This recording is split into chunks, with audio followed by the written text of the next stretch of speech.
오늘은 절대로 빼앗기지 말아야 하는 것이라는 제목으로 말씀을 나누기를 원합니다. 한번 따라해 보세요. 절대로 빼앗기지 말아야 하는 것. 절대로 빼앗기지 말아야 하는 것. 미국 캘리포니아에 있는 한 대학교에서 엄마의 사랑을 풍성히 받고 자란 아이와 그렇지 못한 아이의 뇌를 연구한 적이 있습니다. CT로 촬영해서 두 아이의 뇌를 비교했는데요, 놀라운 결과가 나왔습니다. 엄마의 사랑을 풍성히 받고 자란 아이의 뇌는 크고 건강하고 잘 발달되어 있었습니다. 그러나 사랑받지 못하고 자란 아이의 뇌는 상대적으로 작고 심지어는 검은 빛깔을 띠고 있다는 것입니다. 더 충격적인 사실이 있습니다. 뇌가 제대로 자라지 못한 아이는 마약, 폭력과 같은 각종 범죄에 비교적 쉽게 빠질 가능성이 있다는 것입니다. 그리고 정신질병이나 육체질병에 있어서도 저항력을 제대로 갖지 못하고 쉽게 무너질 때가 많다는 것이죠.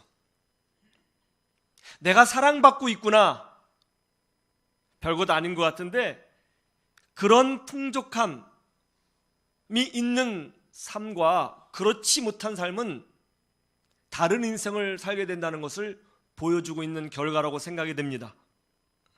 사도 바울은 갈라디아서 1장, 2장, 3장을 통해서 율법의 행위나 인간적인 방법이 아니라 오직 예수 그리스도를 믿음으로 의롭게 되는 이신칭의의 원리를 서술했습니다. 예수 그리스도를 믿고 구원 얻는 길을 부인한다는 것은 곧 예수 그리스도의 십자가의 공로가 완벽하고 완전한 것임을 부인하는 행위라는 것이죠. 예수를 믿는다는 것은 예수님께서 십자가에서 흘리신 그 보혈의 피가 100% 하나님께 만족이 되고 예수 그리스도의 희생의 십자가, 순종의 십자가가 우리의 죄를 해결하는 완전한 승리였음을 인정하는 행위라는 것입니다. 그런 다음에 사도 바울은 갈라디아 교인들에게 이렇게 말하고 있죠. 너희도 아브라함의 자손이며 하나님의 사랑을 받고 있으며 하나님 나라의 후계자다, 이렇게 선포를 하고 있습니다. 재밌는 부분입니다. 1장, 2장, 3장에서 사도 바울이 서술한 내용이 뭐냐면, 사람이 의롭게 되는 것은 인간적인 방법이나 율법을 행함이 아니고 오직 예수 그리스도를 믿는 믿음으로 된다고 선포했습니다. 오직 믿음으로 의롭게 되는 것이죠. 그러면 그 결론을 어떻게 서술해야 되느냐면 이렇게 말해야 되는 거죠. 오직 믿음으로 의롭게 된다. 그러므로 너희도 믿음으로 살아라. 이게 맞는 얘기죠. 근데 사도 바울은 지금 뭐라고 했냐면 오직 믿음으로 의롭게 된다. 그러므로 너희는 사랑받는 하나님의 자녀다. 좀 이상하죠. 왜 이렇게 결론을 맺고 있을까요? 왜 사도 바울은 믿음으로 구원 얻는 원리를 제시한 후에 너희도 사랑받는 하나님의 자녀요, 아브라함의 자손이요, 하나님 나라의 후계자다, 이렇게 결론을 맺고 있을까요? 그 이유는 이것입니다. 사도 바울은 갈라디아 교인들이 율법주의에 빠지게 된 이유를 영적 정체성이 분명하지 않았기 때문이라고 생각한 것입니다. 갈라디아 교인들은 자신들이 유대인들보다 영적으로 열등한 존재라고 생각을 했던 거죠. 그래서 유대 사람들이 율법주의를 가지고 오자 너무나 쉽게 율법주의 이단에 빠지게 된 것입니다. 그래서 사도 바울은 교리를 충분하게 설명한 후에 결론적으로 너희도 아브라함의 자손이고 너희도 사랑받는 하나님의 자녀고 너희도 그들과 동등한 하나님 나라의 후계자다. 그러므로 열등하다고 생각하지 말아라. 그들의 가르침에 빠질 이유가 하나도 없다. 너희들의 분명한 이 영적 자화상, 영적 자존감을 확립해라. 그리고 흔들리지 말아라. 믿음으로 살아라. 그렇게 말씀하고 있는 것입니다. 내가 그리스도 안에서 누구냐? 이거 굉장히 중요한 것입니다. 내가 그리스도 안에서 어떤 존재로 변화받았느냐? 내가 그리스도 안에서 얼마나 복된 존재냐? 내가 어떻게 주 안에서 영적 엘리트가 되었느냐? 나도 이제 예수 안에서 축복을 받을 수 있는 권리를 소유한 자다. 이런 분명한 영적 자화상이 있을 때 그 사람은 흔들리지 않습니다. 하나님이 온 세상 만물을 창조하신 후에 하나님의 형상으로 남자와 여자를 창조하셨죠. 하나님이 사람을 하나님의 형상으로 창조하신 이유는 사랑의 대상으로 창조하셨기 때문입니다. 그래서 하나님은 사람에게 모든 만물을 하나님을 대신하여 다스리고 통치할 수 있는 영적 권세, 왕적 권세를 허락해 주셨습니다. 그리고 아담과 하와가 하나님 나라의 자녀로서 왕 같은 제사장으로서 그 권세와 그 권위를 제대로 활용하는 법을 가르쳐 주기 위해서, 그들을 양육하고 훈련시키기 위해서 임의로 에덴 동산을 창조하시고 아담과 하와를 그곳에 두신 후에 그들을 훈련시키셨습니다. 왕 같은 존재로서 아담과 하와가 훈련받아야 될 첫 번째 덕목은 바로 순종이었습니다. 그래서 하나님이 아담과 하와에게 순종의 덕목을 가르쳐 주기 위해서 이렇게 명령하셨죠. 동산에 있는 모든 나무의 열매는 네가 자유롭게 먹어도 된다. 다 너에게 줬다. 네가 왕이다. 네가 결정해라. 자유의지를 주겠다. 마음껏 즐겨라. 그러나 겨우 한 그루, 단 하나만은 먹지 말라. 먹는 날에는 정령 죽으리라. 그러나 뱀이 와서 여자를 유혹했죠. 어떻게 유혹했습니까? 너희 하나님이 왜 너희에게 선악과를 먹지 말라고 했는지 아느냐? 너희들이 하나님처럼 되는 것이 싫어서 그런 거야. 너희들은 열등한 존재잖아. 하나님은 너희들이 부족한 존재로 여전히 남아있기를 원하신 거야. 그러나 너희가 선악과를 먹으면 하나님처럼 될 수 있는 거지.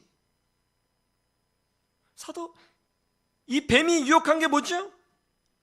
너희들은 열등하다. 너희들은 하나님의 사랑을 받고 있지 못한 존재다. 너희들은 하나님의 꼬봉이다. 너희들은 부족한 존재다. 너희는 사랑받고 있는 존재가 아니다. 하나님에게 견제받고 있는 존재다. 이런 거잖아요. 그래서 어떻게 되었습니까? 이 말이 아담과 하와의 마음에 들어가니까 영적으로 병들었죠. 열등하면 안 되잖아요. 뭔가 부족하면 안 되잖아요. 뭔가 초라한 인생이면 안 되잖아요. 그래서 아담과 하와는 그 초라함을 면하기 위해서, 부족함을 극복하기 위해서, 열등함을 극복하기 위해서 선악과를 따먹은 것입니다. 그러나 사실은 어떻습니까? 사실은 그게 아니죠. 하나님은 아담과 하와를 사랑하셨습니다. 아끼셨습니다. 그래서 하나님의 형상으로 창조하신 거예요. 모든 것을 다 주셨습니다. 소중히 여기셨습니다. 그러나 나는 사랑받는 하나님의 자녀라는 그런 사실을 잃어버리고 그런 마음을 빼앗기니까 넘어지고 실패한 것이죠. 그래서 종교개혁자 존 칼빈이 뭐라고 했는지 아세요? 기독교 신앙의 핵심이 뭐냐라고 질문했을 때 기독교 강요 1권에서 이렇게 얘기했습니다. 기독교 신앙의 핵심은 하나님이 누구신지 아는 것과 우리 인간이 어떤 존재인지를 아는 것이다. 그렇게 이야기를 했어요. 그런데 많은 그리스도인들이 하나님이 어떤 분인지 모르고 있습니다. 많은 그리스도인들이 자기 자신이 어떤 존재인지 모르고 있습니다. 자기가 어떻게 복된 존재인지, 어떻게 사랑받고 있는 존재인지, 어떻게 부름을 받게 되었는지, 그리고 어떤 과정을 통해서 우리가 지금 이 자리에 앉아 있는지 이걸 잘 모르는 거예요. 자기 자신에 대해서 확신이 없어요. 확신이 없고 이걸 잘 모르니까 교회를 다녀도 자신감이 없어요. 세상에 속해 있는 사람과 비교 당할 때마다 우리는 힘들어져요. 그래서 그 힘듦 때문에, 사소한 말 때문에 흔들리고, 사소한 말 한마디로 버럭 화를 내고, 열등감에 시달리고, 섭섭한 마음이 찾아오고, 그렇게 무너질 때가 많은 것입니다. 이런 영적 자세로 우리가 어떻게 세상과 싸워 이길 수가 있겠습니까? 하나님은 우리가 어떤 존재인지를 알기를 원하십니다. 우리가 얼마나 복된 존재인지, 어떤 대가를 치르고 우리가 구원받았는지, 하나님께서 지금 우리를 어떻게 여기고 계시는지, 우리에게 어떤 비전을 갖고 계시는지, 우리가 지금 어떤 것을 누릴 수 있는지, 어떤 존재로 하나님 은혜 가운데 있는지 이걸 알기를 원하시는 거예요. 이것을 알면 자신감이 생기는 거죠. 영적 자화상이 달라지는 거죠. 자존감이 달라지는 것이죠. 그리고 자신감을 얻게 되는 것이죠. 하나님의 은혜를 누리는 법을 알게 되는 것이죠. 이런 은혜가 오늘 이 예배를 통해서 회복되기를 주님의 이름으로 축원합니다. 내가 얼마나 하나님 앞에 복된 존재로 부름받고 있는가, 이 영적 자존감 절대로 빼앗기지 말아야 되는 것입니다. 이 자존감을 빼앗기지 않기 위해서는 우리가 어떻게 해야 될까요? 첫 번째로 하나님의 기준을 선포해야 된다는 거예요. 한번 따라해 보세요. 하나님의 기준을 선포하라. 우리 28절 말씀을 보세요. 28절 같이 볼까요? 시작. 너희는 유대인이나 헬라인이나 종이나 자유인이나 남자나 여자나 다 그리스도 예수 안에서 하나이니라. 여러분, 갈라디아 교인들이 성경을 잘 모르는 이방인이었기 때문에 유대인들보다 열등한 존재입니까? 그들은 아브라함의 혈통을 갖고 있지 않기 때문에 혈통적으로 열등한 존재입니까? 갈라디아 사람들이 정통 유대인들보다 열등하다는 증거가 뭡니까? 갈라디아 사람들이 이방인이기 때문에 유대인들보다 좀 부족하다고 하는 그 기준이 뭡니까? 어떤 기준으로 갈라디아 사람들은 자신들이 유대인들보다 열등하다고 생각한 것입니까? 도대체 열등하다고 생각하는 그 근거가 뭐예요?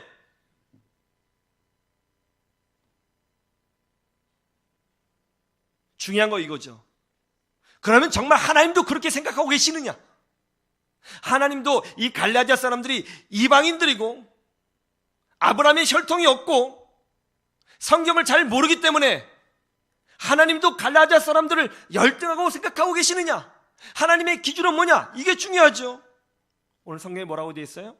하나님의 기준은 이거랍니다.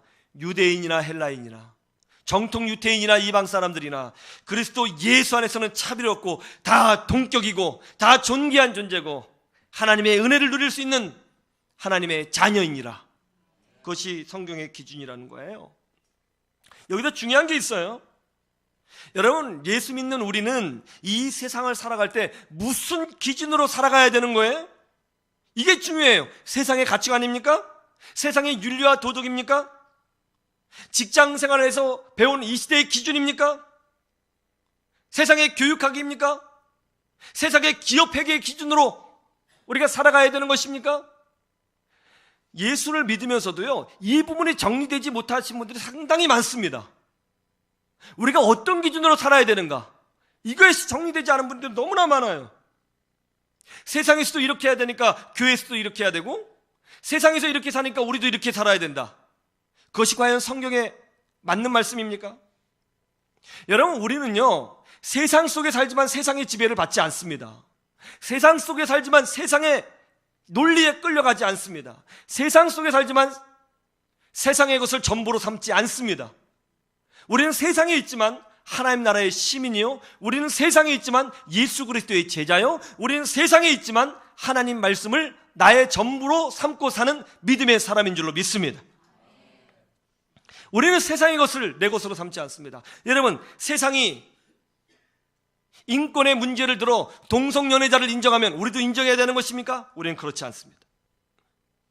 세상이 다원주의를 얘기하면서 종교 다원주의를 강조하면 우리 그걸 인정해야 됩니까? 그렇지 않습니다.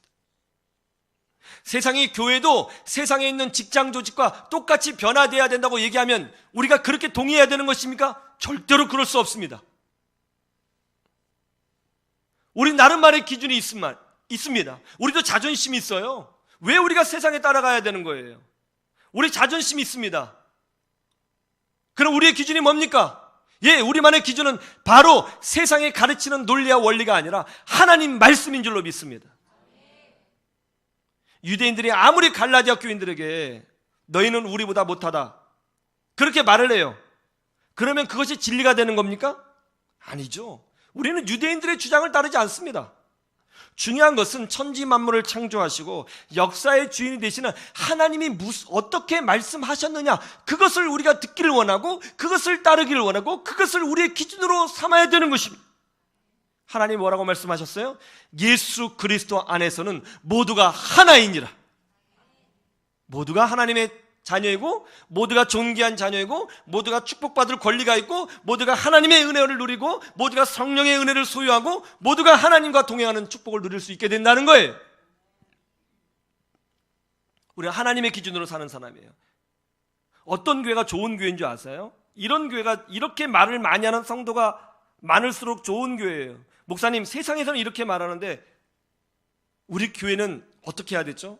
하나님은 거기에 대해서 뭐라고 말씀하고 계시죠? 예, 세상 사람들은 이런 논리를 적용하고 이런 법을 만들었습니다. 근데 목사님, 성경에는 어떻게 돼 있죠? 이렇게 묻는 사람이 많은 교인일수록, 그런 교인이 많을수록 좋은 교회예요. 깨어있는 교회예요. 어떤 분이 제게 이런 말을 했습니다. 한국 교회의 영성은 그래도 강남에 있는 대형 교회가 끌어가는 것 아니겠느냐, 그렇게 얘기를 하더라고요. 이게 무슨 비성경적인 이야기입니까? 그러면 강남에 있는 유명한 대형 교회가 한국 교회 주역이면 나머지는 다 엑스트라입니까? 그렇게 말하는 기준은 뭡니까? 도대체 왜 그렇게 생각한 거죠? 그 근거는 뭐죠? 다 지 생각이잖아요. 이게 문제죠. 사회적 통념, 사회적 기준, 당장 눈앞에 보이는 화려함.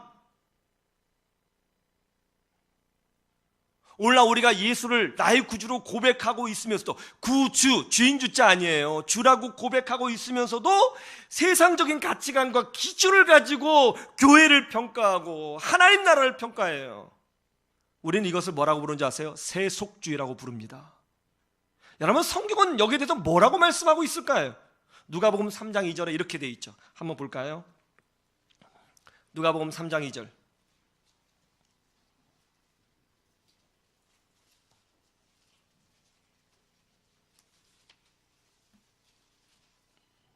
누가복음 3장 2절.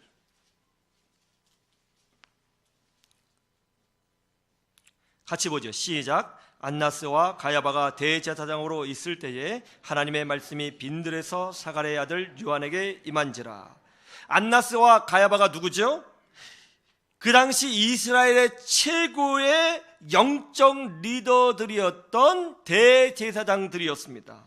그들은 황금으로 도색된 예루살렘 성전에서 사람들에게 하나님의 말씀을 가르쳤고요, 그 당시 가장 아름다운 건축물을 가지고 있었던 예루살렘 성전에서 하나님께 제사하고 예배하던 사람이었습니다.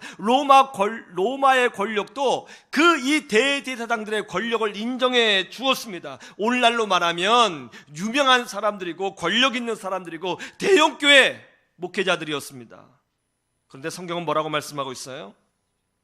그렇게 화려한 예루살렘 성전에서 예배를 집례하던 그들에게 하나님의 말씀이 임한 것이 아니고 빈들에 있는 요한에게 하나님의 말씀이 임했다는 것이죠. 세상 사람들이 그 화려한 예루살렘 성전이 기준이라고 말할 그때에 우리의 하나님은 빈들에 하나님의 말씀을 부어주신 것입니다. 그러면 우리는 예루살렘 성전으로 가지 말고 빈들로 가야 되는 것이죠. 왜요? 거기에 하나님의 은혜가 있잖아요. 이게 하나님의 기준이에요. 그러므로 우리는 하나님의 기준으로 우리 자신을 평가할 줄 알아야 되고, 하나님의 기준으로 우리가 누군지 알아야 되는 것이고, 하나님의 기준을 선포하는 사람이 되어야 되는 줄로 믿습니다. 그러면 우리를 향한 하나님의 기준은 뭡니까? 그건 이거죠. 너희 한국인들도, 지금 이 자리에 앉아있는 너희들도 내가 가장 아끼는 하나님의 자녀이다. 미국 크리스찬만이 엘리트가 아니다. 너희들도 엘리트다. 너희들은 왕같은 제사장이다. 너희는 하나님 나라의 상속자다. 내가 너희를 사랑한다. 지금의 처지를 보지 말라. 지금의 환경을 보지 말라. 나는 마음만 먹으면 너를 당장 높일 수도 있고 마음만 먹으면 너를 낮출 수도 있다. 그런 건 나에게 아무런 것도 아니다. 너희가 어느 집에 살든지, 어떤 차를 몰든지, 어떤 학교를 졸업했든지 그런 것은 나에게 중요하지 않다. 중요한 건 이거다. 너희는 나의 자녀이고 예수 그리스도의 피로 구원하였고 내가 소중히 여기고 내가 너와 끝까지 동행할 것이고 내가 너를 보호해 줄 것이고 내가 너를 높여 주리라. 이것이 하나님께서 우리에게 하신 말씀이고 기준인 것입니다. 이 기준 빼앗기지 말아야 되는 것입니다. 세상의 주장에 흔들리지 말아야 되는 것입니다. 오히려 날마다 하나님의 기준을 선포하시기를 주님의 이름으로 축원합니다. 나는 이미 하나님의 자녀고 하나님의 은혜와 복을 누릴 자격이 있고 하나님과 동행하는 사람이고 왕같은 제사장이다 선포하기를 축원합니다. 전주 안디옥 교회는 선교로 크게 쓰임받고 있는 교회입니다. 전주 안디옥 교회를 세우신 목사님이 이동희 목사님이신데요, 이동희 목사님이 한신대를 나오셨거든요. 근데 신학교를 다니면서 자유주의 책을 많이 읽으셨어요. 이 자유주의 책이 뭡니까? 성경의 권위를 인정하지 않는 책이잖아요. 그런 책을 많이 읽다 보니까 그만 신앙을 잃어버렸습니다. 그러니까 이분이 교육 전도사 생활을 하고 이제 학교도 졸업하고 그랬는데 이제 잠깐 사역도 쉬고 이제 학교도 졸업했으니까 할 일이 없게 된 때가 있었던 모양이에요. 그때 이분이 이제 시골에 들어갔습니다. 어머니가 계신 곳에 들어갔어요. 특별히 할 일이 없으니까 집에서 빈둥빈둥 대고 있었는데요, 어느 날 갑자기 문득 하나님 말씀이 떠오르더라는 거예요. 그래서 그 말씀이 어디 있었지? 그 말씀이 어디 있었나? 신명기에 있었나? 이사야에 있었나? 예레미야인가? 막 성경을 찾는데요, 그 말씀이 어딘지 모르겠더라는 거예요. 어디 있었던 것 같은데 한 며칠 동안 그 말씀 성경을 뒤졌는데 성경이 어딘지 모르는 거예요. 그냥 어느 날 어머니께서, 농사 짓는 어머니, 공부 많이 하지 못하신 분입니다. 그 어머님이 묻더래요. 야 동희야 뭐하냐? 아이 어머니 하나님 말씀, 성경이 말씀이 하나 떠올라서 그 어딘지 찾으려고 하는데 잘 모르겠는데요. 그게 뭔데? 예 뭔데요? 그 예레미야 30몇 장에 있는 것 같은데 찾아봐. 딱 찾으니까 거기 딱 있는 거예요. 충격을 받았어요. 자긴 신학교도 졸업했고요, 전도사 생활도 했잖아요. 근데 어머니는요 공부 못하신 분이거든요. 내가 지금까지 뭘 했지?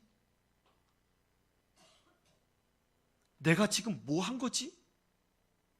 완전히 그의 교만이 깨졌습니다. 나는 신학도 전공하고 신학책도 많이 봤지만 정작 우리 어머니보다 못한 그리스도인이었구나. 이분이요 완전히 자기의 교만을 깨지는 것을 경험하고 정통 복음주의 신학을 가르쳐주는 아세아연합 신학대학교 석사과정을 다시 입학합니다. 그래서 완전히 믿음의 사람으로, 은혜의 사람으로, 말씀의 사람으로 확 변화받게 됐어요. 그리고 나서 교회를 전주에서 개척했는데 그게 전주 안디옥 교회예요. 근데 여러분 놀란 게 뭔지 아세요? 이 전주 안디옥 교회는요 대한민국에서 선교를 가장 뜨겁게 하는 교회예요. 아니 대한민국에서가 아니라 전 세계에서 선교가 무엇인지를 보여주는 선교에 있어서만큼은 가장 탁월한 영성을 보여주는 교회가 바로 전주 안디옥 교회입니다. 세계의 선교 이름에 획을 근 그 교회가 배우지 못한 농사 짓는 한 어머니로부터 시작됐다는 것이죠. 여러분, 우리도 하나님 앞에 이렇게 능히 쓰임 받을 수 있음을 믿습니다. 하나님은 우리를 사랑하십니다. 우리를 단지 예수 믿고 구원받는 존재로 만드신 것이 아닙니다. 우리를 통해서 하나님의 일을 이루시기 위해서 우리를 부르신 줄로 믿습니다. 우리가 하나님 나라의 상속자입니다. 우리는 하나님과 동행하는 믿음의 사람인 줄로 믿습니다. 성령의 사람인 줄로 믿습니다. 내가 그렇게 복된 존재라는 것을 믿음으로 선포하고 승리하시기를 주님의 이름으로 축원합니다.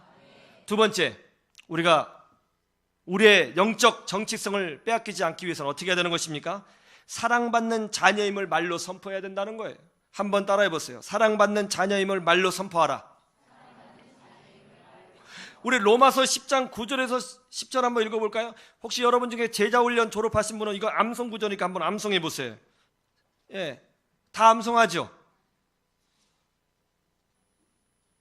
왜요? 예, 로마서 10장 9절에서 10절. 예, 제자훈련 받으신 분은 찾을 필요 없고 안 받으신 분 찾으시면 되죠 뭐.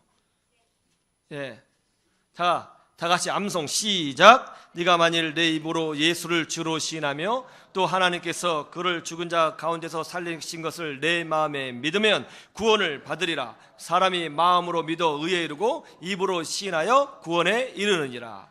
아멘. 할렐루야. 믿음은 말로 표현되어야 한다는 것이죠.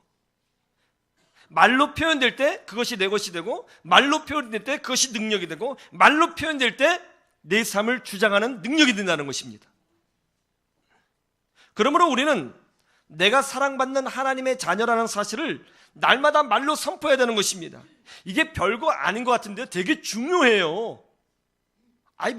그게 중요하냐? 예, 진짜 중요하다고요. 여러분 아침에 일어나면요, 거울을 보고 이렇게 스스로 선포하셔야 돼요. 나는 하나님의 사람이다. 나는 하나님께 사랑받고 있는 하나님의 자녀다. 나는 이미 구원받은 하나님 나라의 백성이다. 성령님이 오늘 나와 함께하여 주신다. 선포하고 시작하는 거예요. 생각해 보세요. 뱀이 아담과 하와를 유혹했잖아요. 예? 이 선악과를 따먹으면 네가 하나님처럼 되리라, 이렇게 유혹했을 때에 그때 아담과 하와가 무슨 소리? 나는 이미 사랑받는 하나님의 자녀다. 우리는 이미 하나님 나라의 주역이다. 그렇게 선포를 했다면 마귀가 어떻게 쓸 것 같다고 생각하세요? 도망가는 거죠. 이기는 거죠. 말로 표현하는 거 이거 굉장히 중요합니다. 아침 하루를 시작할 때 여러분의 믿음을 선포하십시오. 하나님께 받은 은혜를 선포하십시오. 나는 이미 하나님의 자녀다. 나는 구원받은 하나님 나라의 백성이다. 하나님이 나와 동행하신다. 하나님이 나를 사랑하신다. 오늘 성령님께서 역사하여 주신다. 그렇게 선포하고 시작하는 거예요. 서초동 창신교회 원로 목사님이셨던 신세훈 목사님이 늘 후배 목회자들에게 하신 말씀이 있습니다. 신세훈 목사님께서 목회를 하시다가 영적으로 힘들고 또 사람 때문에 힘들고 자신감이 없어지고 두려워지고 낙심이 찾아올 때마다 이것들을 이겨내는 비결이 있다는 것입니다. 신세훈 목사님은 그런 위기가 찾아오면요, 어김없이 하는 것이 있는데 그게 뭐냐면 거울을 딱 보고 이렇게 스스로 외친대요. 나는 하나님께 부름받은 주의 종이다. 나는 하나님께서 부르신 목사다. 나는 성령님과 동행하는 목사다. 하나님께서 나를 부르셨다. 하나님께서 나와 함께 하신다. 나는 주의 종이다. 나는 목회자다. 마음이 후련할 때까지 그렇게 선포한답니다. 그러면요, 이상하게도 그렇게 자신을 힘들게 했던 두려움이 사라지고 다시 일어나서 목회를 힘있게 감당할 수 있는 어떤 영적인 에너지, 힘, 위로하심, 성령의 동행하심이 온몸으로 느껴지는 것을 경험했대요. 그리고 그렇게 목회하니까 정말 하나님께서 자신에게 맡겨주신 그 목회의 길을 온전히 달려갈 수 있었다. 그렇게 고백을 하시더라고요. 우리도 마찬가지죠. 입으로 선포해야 됩니다. 나는 이미 구원받은 하나님의 자녀다. 성령님께서 나와 함께 하신다. 나는 믿음의 사람이다. 나는 왕같은 제사장이다. 나는 빛과 소금으로 부름받았다. 하나님은 나의 하늘아버지가 되신다. 여러분, 누가 이렇게 얘기하잖아요. 야, 니까짓게 그런 복을 누굴 자격이 있어? 야, 니까짓게 이 자리에 올라올 수 있을 것 같아? 이 자리가 아무나 올라올 수 있는 자리야? 네가 여기 올라온다고 뭐 일을 잘할 수 있을 것 같아? 그렇게 말을 하죠. 여러분, 그런 말에 지배받지 마세요.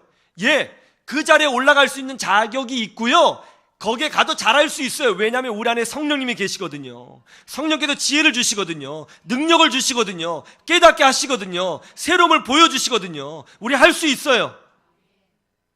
우리 하나님의 사람입니다. 여러분, 세상의 기준으로 낙심하지 마십시오. 세상 사람들이 여러분을 광신도라고 욕하고 조랑하는 것에 흔들리지 마십시오. 또 여러분이 열등하다고 말하는 것에 절대로 끌려가지 마십시오.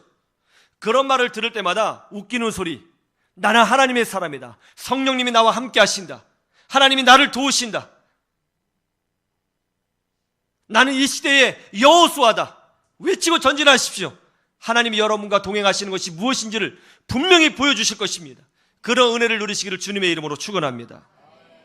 세 번째, 우리의 영적 정체성이 흔들리지 않고 빼앗기지 않기 위해서는 우리가 영적 귀족임을 선포해야 된다는 것입니다. 한번 따라해 보세요. 영적 귀족임을 선포하라. 영적 귀족, 좀 말이 좀 이상한가요? 성경이 그렇게 돼 있거든요. 한번 볼까요? 29절 한번 보세요. 시작. 약속대로 유업을 이을 자니라. 유대인들은 갈라디아 교인들을 무시했습니다. 그러나 사도 바울은 뭐라고 선포하고 있습니까? 너희는 그리스도의 것이며 아브라함의 자손이며 유업을 입을 자라. 그렇게 선포하고 있습니다. 유업을 이을 자, 이게 무슨 뜻이죠? 영어 성경에 보면요, 유업을 이을 자라는 이 표현을 한 단어로 표현했어요. 한 단어, heir라고 표현했습니다. heir가 무슨 뜻이죠? heir라는 단어를 영어 사전을 찾아보면 이 heir라는 단어를 이렇게 표현했어요. 왕위를 이을 후계자. 유업을 이을 자라는 뜻이 heir인데, 그걸 다시 영어 사전을 보면 왕위를 이을 후계자라고 되어 있다니까요. 그게 바로 성경이 우리의 정체성을 규정하고 있는 내용인 거예요.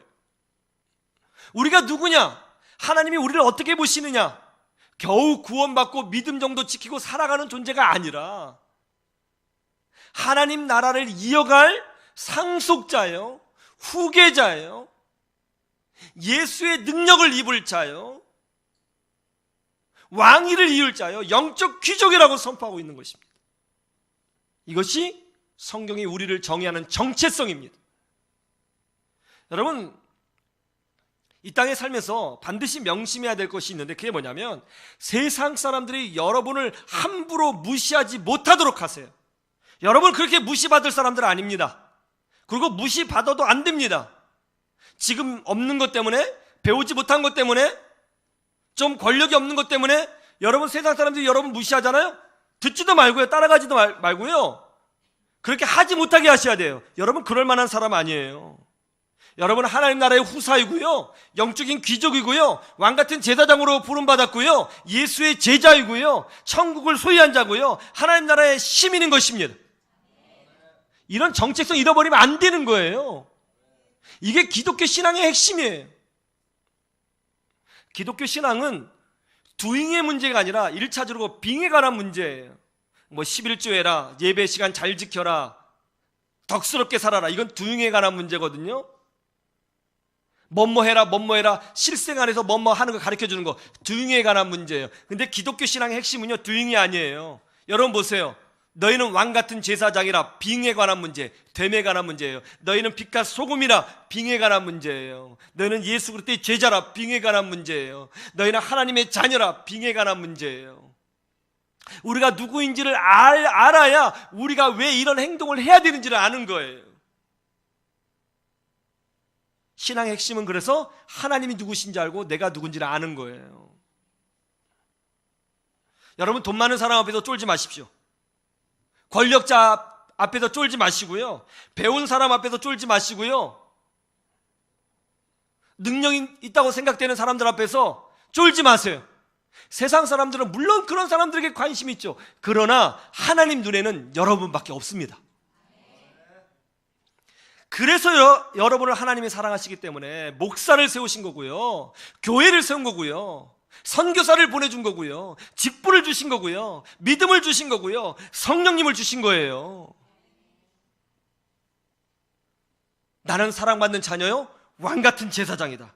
이것을 선포하며 믿음으로 전진하시기를 주님의 이름으로 축원합니다. 그러면 정말 그렇게 되는 하나님의 은혜를 경험하게 되는 거예요. 오래전의 일입니다. 우리나라 대통령이 미국에 갔는데 누가 영접했느냐 하는 문제로 시끄러웠던 적이 있습니다. 소련, 중국, 영국 대표가 미국에 가면 대통령이 직접 나와 영접을 하는데, 우리나라 대통령이 가면 차관이나 장관이 나와서 영접을 했다는 것이죠. 그러면서 우리나라의 국격이 아직 이 정도밖에 되지 않는구나 하면서 자조 섞인 말로 우리 자신을 평가하고 또 이 문제 때문에 시민들이 공분을 일으키고 또 안타까워하고 아파하고 그런 적이 예전에 있었습니다. 누가 나와서 나를 영접하느냐? 누가 우리 대통령을 영접하느냐? 누가 우리를 어떻게 대접하느냐? 이게 중요한 거죠. 여러분, 제가 여러분에게 한 말씀 드릴까요? 여러분, 천국 갈 때는요, 여기 계신 분 한 분 한 분 다 예수님이 직접 나와서 영접하실 것입니다. 이게 굉장히 중요한 거예요. 그래서 제가 늘 부르는 찬송이 있죠. 그 찬송이 이렇게 돼 있잖아요. 나는 부족하여도 영접하실 터이니 누가요? 영광 나라 계시는 그 우리 구주 예수라. 아시겠어요? 예수님이 나와서 영접하는 존재들, 예수님이 직접 나와서 맞이해주는 존재들, 그게 우리의 정체성이라고요. 이 자존감 절대로 빼앗기지 마시고 믿음으로 승리하시기를 주님의 이름으로 축원합니다.